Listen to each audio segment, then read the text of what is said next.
Assalamualaikum warahmatullahi wabarakatuh.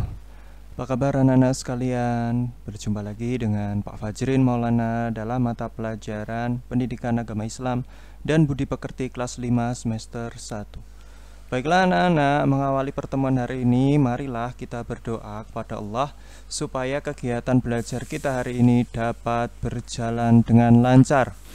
Mari anak-anak kita berdoa. A'udzu billahi minasyaitonir rajim. Bismillahirrahmanirrahim.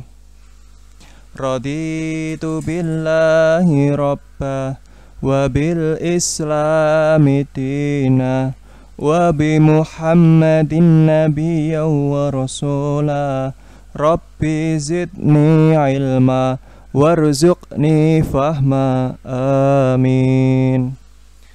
Anak-anak, pada pertemuan hari ini kita akan mempelajari materi dengan judul Mengenal Kitab-Kitab Allah. Mengenal Kitab-Kitab Allah. Adapun tujuan pembelajaran kita hari ini adalah sebagai berikut. Setelah mengikuti kegiatan pembelajaran ini, diharapkan anak-anak mampu: 1. Memahami makna diturunkan kitab-kitab suci melalui Rasul-Rasul Allah sebagai pengamalan rukun iman ketiga. Yang kedua, menyebutkan nama-nama kitab suci beserta Rasul yang menerimanya. Yang ketiga, menjelaskan garis besar isi dari masing-masing kitab suci. Baik anak-anak, seperti biasa sebelum kita lanjut pada materi pokok pembelajaran kita, Pak Fajrin ingin mengajukan beberapa pertanyaan. Silahkan anak-anak simak dengan baik. Yang pertama, apa yang dimaksud dengan kitab Allah? Apa itu kitab Allah? Yang kedua, apa saja nama-nama kitab Allah yang diturunkan kepada para Rasul Allah? Yang ketiga, apa tujuan Allah menurunkan kitab suci kepada umat manusia? Nah anak-anak silahkan anak-anak cari dulu jawabannya. Sekarang kita akan bahas ketiga pertanyaan tersebut satu persatu. Yang pertama, apa itu kitab Allah?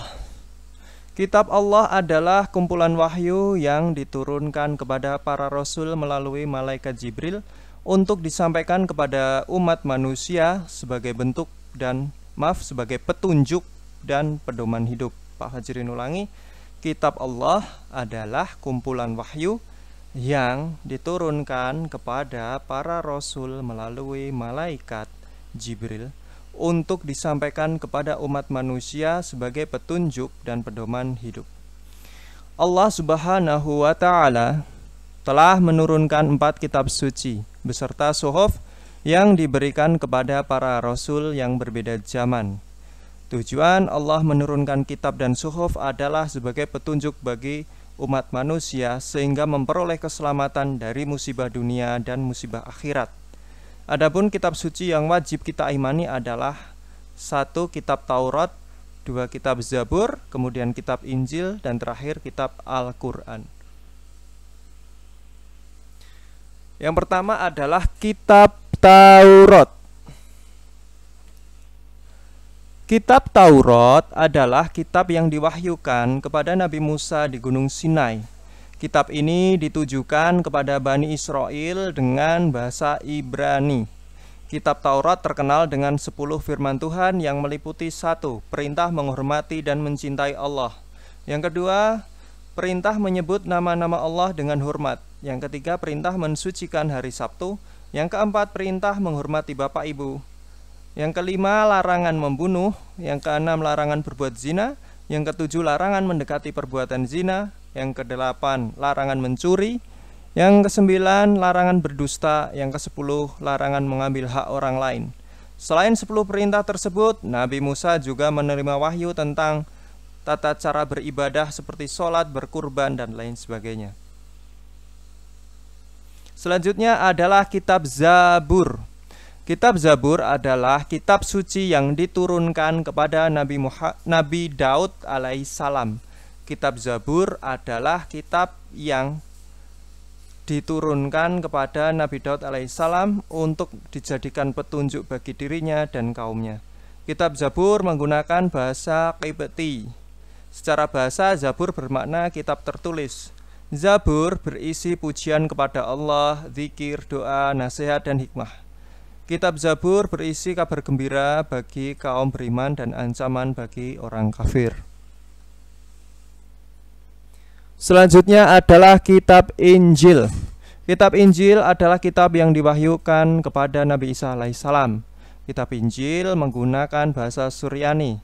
Kitab Injil semula berasal dari bahasa Yunani yaitu Evangelion yang berarti kabar gembira.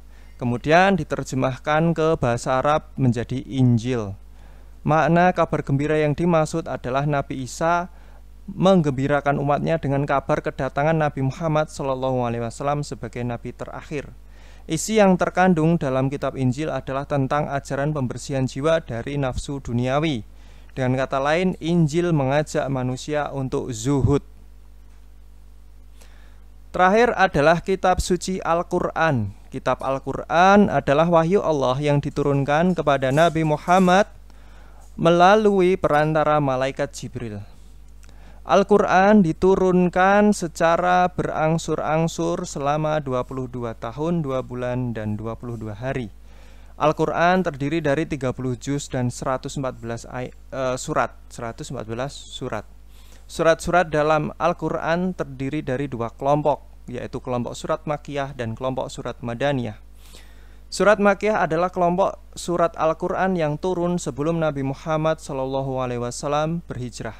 Sedangkan surat Madaniyah merupakan kelompok surat yang turun setelah Nabi Muhammad SAW berhijrah. Al-Quran memiliki banyak nama, antara lain 1. Al-Huda yang artinya petunjuk. Yang kedua, Al-Furqan yang artinya pembeda antara yang benar dan yang salah. Yang ketiga, Asy-Syifa yang berarti obat. Yang keempat, Ad-Dzikr yang artinya pemberi peringatan. Yang kelima, Al-Kitab yang artinya sebuah tulisan. Yang keenam, Al-Hikmah yang artinya kebijaksanaan. Yang ketujuh, Al-Bayan yang artinya penjelas. Nah, itulah nama-nama lain dari Al-Quran dan masih banyak lagi.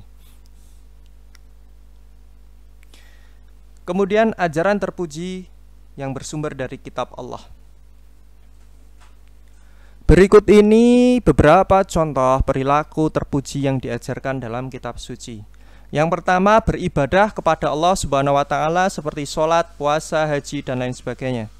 Yang kedua, berdoa kepada Allah. Yang ketiga, membantu teman yang sedang kesulitan atau membantu orang lain. Yang keempat, menjenguk teman yang sakit. Yang kelima, memberi pupuk pada tanaman. Yang keenam, menyirami tanaman, dan masih banyak lagi.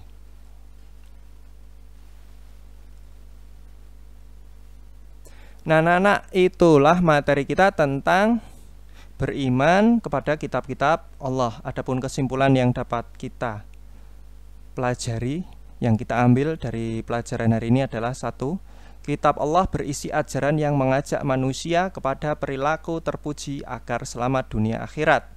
Yang kedua, kitab Allah yang diturunkan kepada para nabi memiliki ajaran yang disesuaikan dengan keadaan umatnya.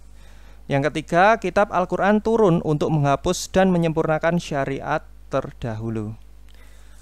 Nah, anak-anak, selanjutnya adalah soal. Nah, silahkan anak-anak kerjakan soal di bawah ini. Jumlahnya 5 butir soal. Anak-anak bisa mempause video ini supaya bisa menyalin pertanyaan tersebut ke dalam buku anak-anak, ya. Nah, selanjutnya marilah kita tutup pembelajaran hari ini, dan jangan lupa tugasnya dikerjakan, dikumpulkan pada hari Kamis paling lambat pukul 12 waktu Indonesia Barat. Marilah anak-anak kita membaca doa penutup. A'udzu billahi minasyaitonir rajim. Bismillahirrahmanirrahim. Subhanakallahumma wa bihamdika asyhadu an la ilaha illa anta astaghfiruka wa atubu ilaik. Assalamualaikum warahmatullahi wabarakatuh.